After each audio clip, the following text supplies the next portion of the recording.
on? What's happening?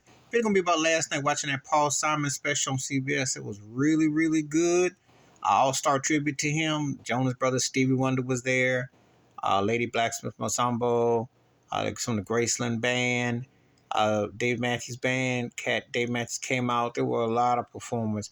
One thing about Paul Simon, and you go back from the Simon Garfunkel era to his solo career, the guy is one of the greatest songwriters ever in the top 100, top 50, top 40, top 30. You can make a strong case for Paul Simon anywhere you want to rank him as a songwriter.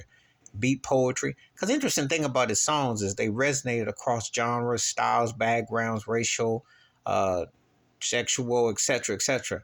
And he had material that cut across, and he wrote a lot of standard songs and harmonics and stuff like that. And that's the thing about him as an artist that I always appreciated, that you could listen to his music and it could connect so many layers as a songwriter, as a singer, as a vocalist, as a musician. And it was good that he got acknowledged like that, because often than not, you see certain artists and they, and people kind of downplay it or don't take it to what it is. But the more important thing, when I see someone like Paul Simon, I'm not scratching my head debating about him as a songwriter or his impact, because it's like, hey, you might not necessarily be grooving to a certain artist or like that, but you're going to acknowledge the impact and the talent. You're going to acknowledge and say, hey, that cat got the goods. That cat brought the flavor. That cat got careers, got decades, got, the real juice as a musician, as a producer, a songwriter. Because those are things that when I have debates with friends and within myself, hey,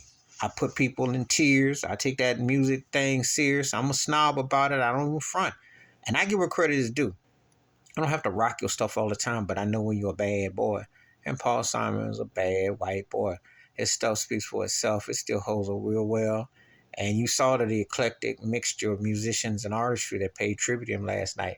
Ain't a lot of people can do that. Not a lot of people can say they've had that kind of body of work that still resonates. So you better tip your cap. And I will give him his due on that. But he's one of the greatest songwriters ever. Please hit like, subscribe, welcome thoughts and comments, and I do respond. Thank you. Wash your hands. Keep your mind clear. Watch out for another, and share the video if you want to. And tip your cap. Respect to Paul Simon. He's one of the best to ever do it as a singer, songwriter, musician. I'm out.